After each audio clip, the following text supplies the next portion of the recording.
Are you fed up with having dry, horrible, plain, boring chicken breasts that have got no flavour and no moisture in them? Well, today I'm going to show you how to make nice, tasty, juicy chicken breasts so it's not like chewing on an old flip-flop every time you have a bit of chicken.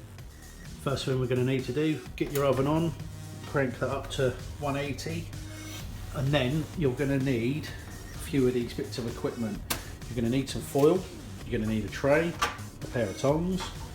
Now you can either use a griddle pan, a little frying pan, or if you've got a griddle pan that's sort of part of your stove, you can use that.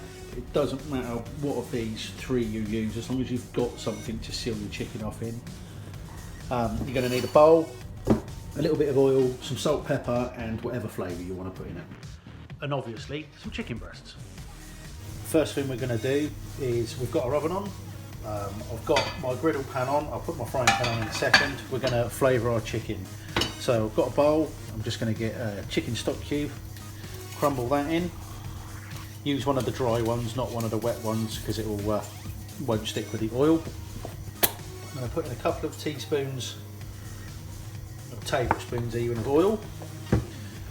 And then you can put in whatever flavours you fancy. I'm going to go with a little bit of paprika, wash the rest of that in. I'm going to go with a teaspoon of oregano. And as always, salt and pepper. When you're done, you should end up with some sort of mix like that. Notice there's not a massive amount of oil in there. And then grab whatever chicken breasts you're using and just pop them in the bowl. Make sure you've got clean hands. Just give them a mix around, get all that flavour on them. If you don't want all this flavour on there, you can just use salt and pepper if you want. If you want to go Chinese, put a 5 spice on there, a bit of soy sauce and garlic and ginger. If you want Indian flavour, put some garam masala on there, or your curry powder or barbecue seasoning, whatever you fancy. Then we'll just leave those to marinate while our trays are coming up to temperature. Both our trays are now, our frying pan and our griddle are nice and hot. They've got no oil or anything in them because the oil is on the chicken. What we're going to do, we're just going to place our chicken in. I'm going to do a couple in the griddle, and I'm going to do others in the frying pan just to show you the difference.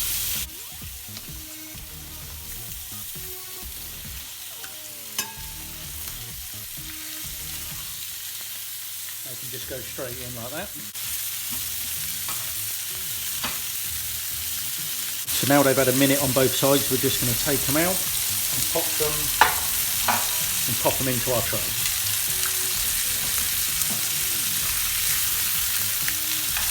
So now we've got our chicken in our tray, all we're going to do is we're going to pop in half a glass of water.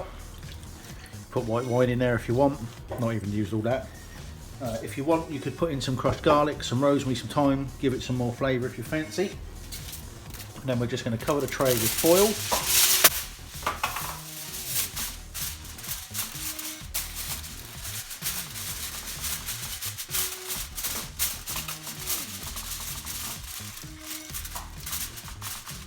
Make sure it's a nice tight fit, and then just pop it in the oven for 15 to 20 minutes. I've set my timer for 15 minutes to start with, and then we'll probe them after 15 minutes, see how they're doing, and then put them back in if we need to do a little bit longer.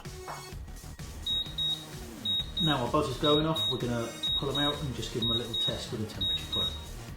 Now what we're going to do is we're going to check our temperature of our chicken after 15 minutes. I'm going to use a little temperature probe. You can do this just by feel if you want, but this gives you a more accurate reading and it saves all the faffing around of guesswork. So, easiest way to do it is just stab a little hole in somewhere. Slide down so you can see a bit of chicken, because you don't want to rip all the foil off. And then put your probe in. Make sure it's turned on, that helps.